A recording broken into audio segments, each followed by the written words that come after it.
You can find me on www.toonaked.me. Too Naked to Hide by Nina J. Course, an independent podcast. Chapter 4, Mid-Morning, The Elevator and the Run.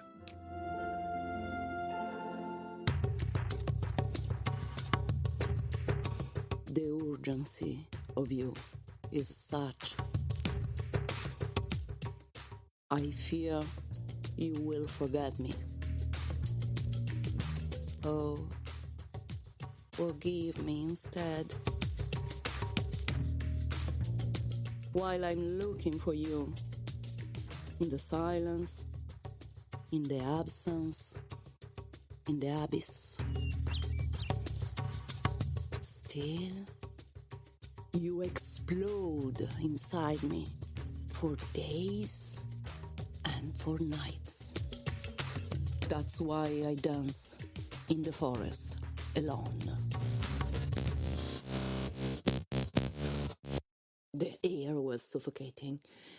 The hearing room door opened suddenly, and the first lowers in line were called in. His cell phone vibrated in his pocket. Hello?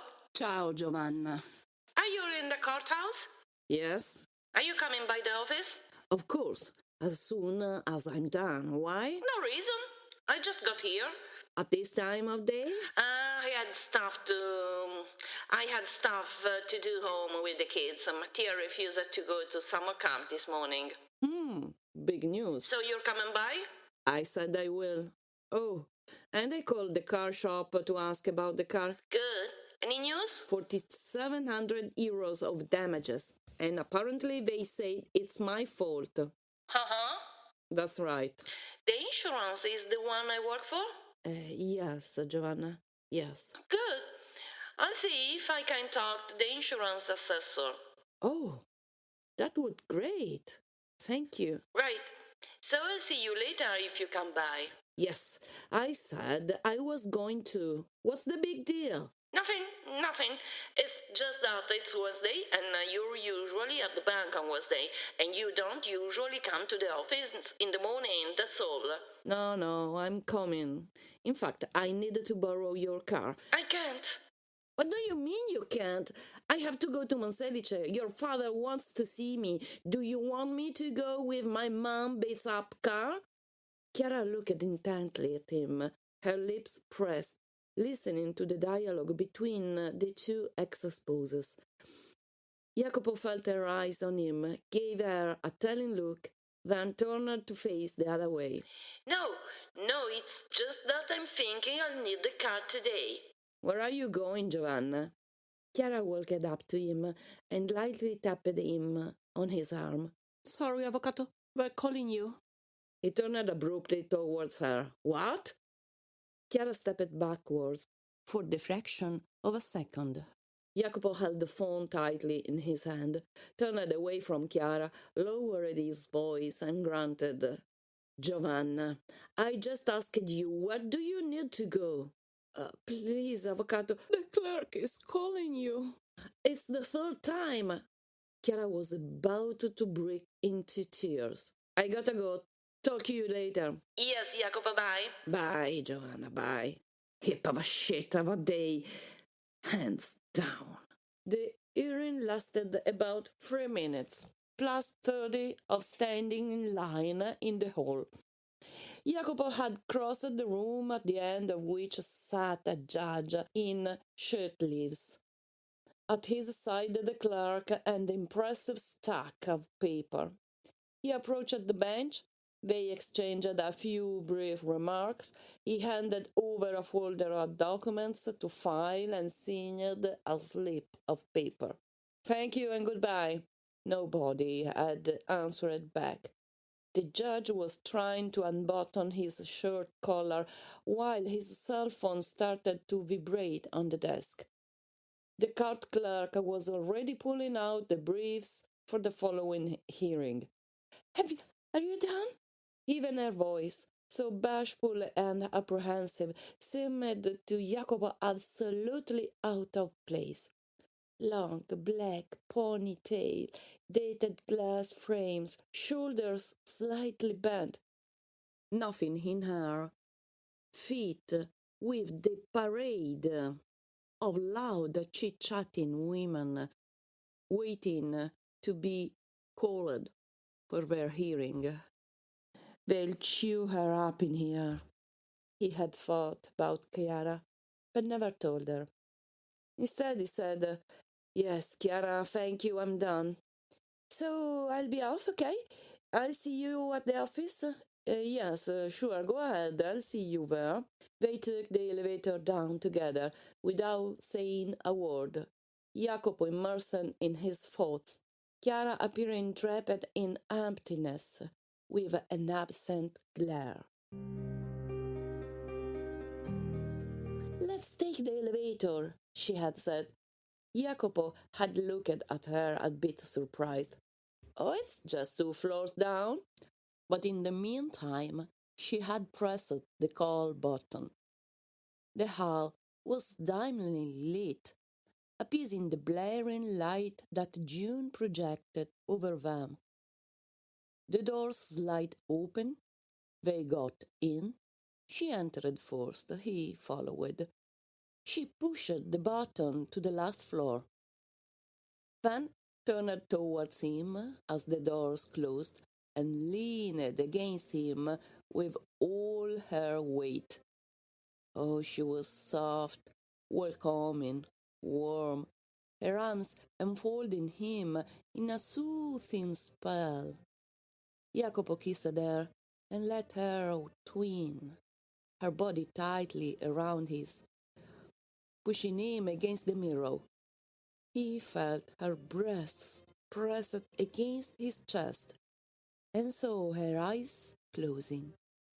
She felt his body tightening and something strong and firm pushing against her abdomen. She inhaled a long, deep breath, and he blew softly to her face and neck before kissing her. When the doors opened, she released her embrace, and she said, Look at that, we pushed the wrong floor, and pushed the button to the ground floor. They started laughing, each moving the other to more louder, her arms still placed around his shoulders. Jacopo had placed his hand on her lips, letting himself be taken in by her encircling arms. They travelled up and down the vertical column of the elevator from the fifth to the ground floor until their laughter had become so loud and their caresses so eager he was afraid he'd find the entire building waiting for them in the hall. He walked out of the courthouse. The sun blinded his and Chiara's eyes. She squinted, mumbling something about sunglasses having been left home. They said goodbye and parted. Chiara walked away in quick strides, ambling off in a horse-like gait. He looked at her walk off, glancing at her utterly flat buttocks, her ponytail swaying desolately off her oval head. He searched through his pockets, pulled out a bunch of keys, and untied his bike from the pole. The sun was too bright and hot. The air was crystal clear, in one of the rare days when Padova gave up her mugginess. Jacopo mounted on his bike and started to pedal towards the office. Why don't you ride the bus?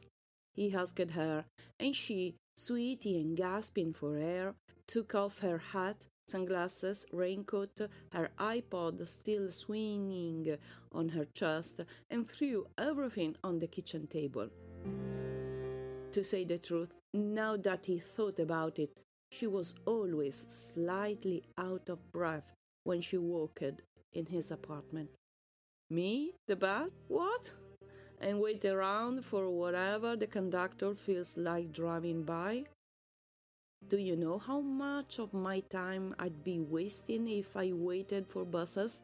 Not me. This way, I'm the one to choose when to leave. What's the worst that can happen? A bit of rain and a bit of sun. So what? In the meantime, she had patiently collected her raincoat and placed it on the hanger together with her hat. She had grabbed the bottle and taken a long gulp of water. She sometimes poured the water in the glass he handed to her, but more often she drank straight from the bottle. Why, it's almost empty, she'd say, turning to him, leaning against the fridge. Then she would place her hands behind her back and stand there without a word. Usually, he'd walk up to her and kiss her. She was always running, except for when he touched her with his lips, encircled her with his eyes, touched her with his breath. Only then she would stop, take long and deep breath, and stay. I run, and my mind empties out. The clamor of the world fades away. At each beat of my feet on the ground, sending splashes of mud over trampled flowers and slender blades of grass below me. My breathing plunges down below, surging into yours. Then it comes back, ringing in my temples. I feel the air I breathe filtering through me, purifying its path, living in curls, imposing its rhythm, pounding over the voice of the world, over my certainties. Then my breath touches ground. Gasping in fear, I run, and often I cry, for I can't bridle the beating of my heart, the strikes of my feet, the regular breathing, the hand clutching my heart. I run as I learn to live. I run because of you alone.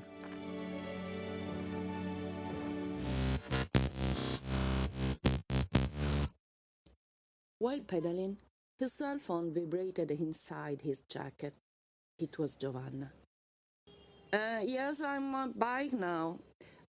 Oh, so you're coming to the office now? Why? Does it bother you? I work there too. Better yet, I'm supposed to be the administrator.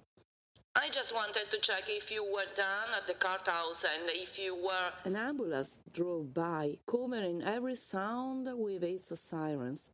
He had to retreat to the sidewalk to let it go past.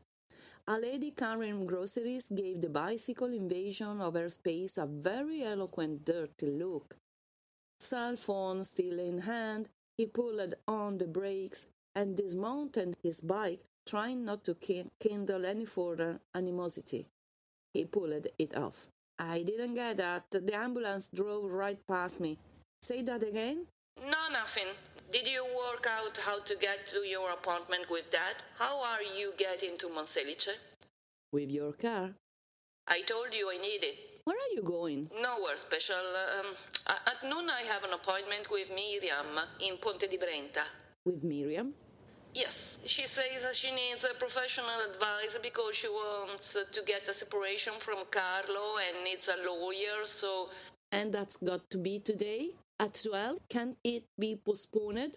No. Damn it. I'm going to have to ride my scooter to Monselice.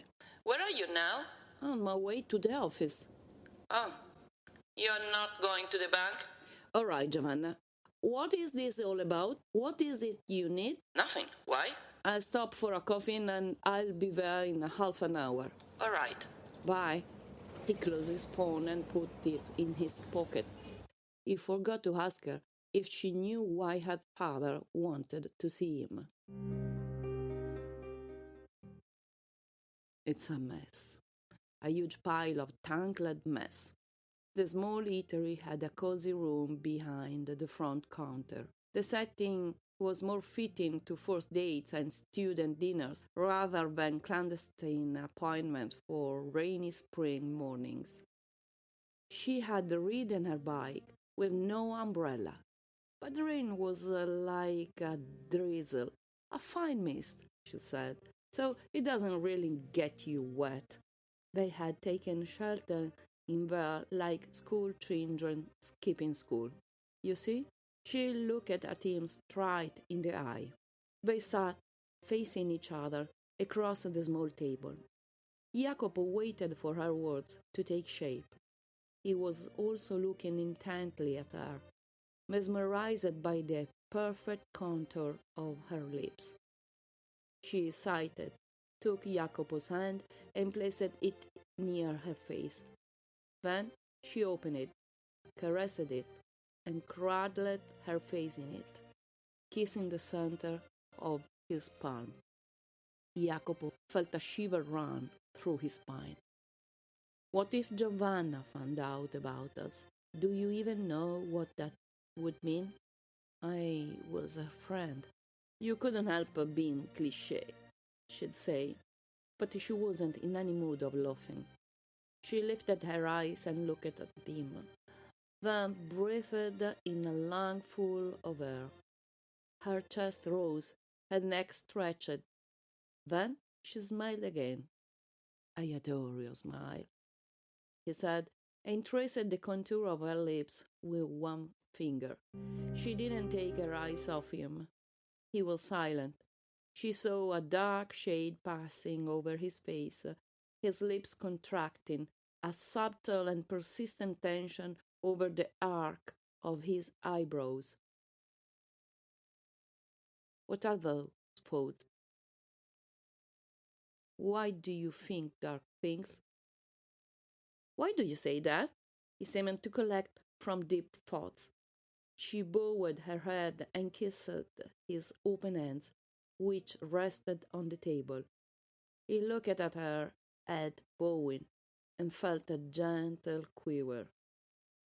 I saw a dark shade passing over your face. Oh, come on, that's not true. It's just that you're right, we're in a huge mess. We should stop seeing each other. Jacopo couldn't see her face. He tried to gently pull his hands away. She let them go and lifted her head, looking him straight in the eyes. And of course, I think we should stop our instant messaging conversations. She stopped breathing. Her lips opened slightly. She stood motionless for a few seconds. And let's not forget, he went on, you're kind of married too. Yes, of course, you're right. Very married. She lowered her eyes. Her right hand rose in the air and started to draw imaginary circles. Plus, I'm a complicated woman with a, let's call it, a complicated past. A complicated past? Yes, before my husband, I had a very messy life. How could you ever had a complicated life? You must have been a perfectly adorable young girl. Where was I? I was not perfectly adorable. I was even anorexic for a while.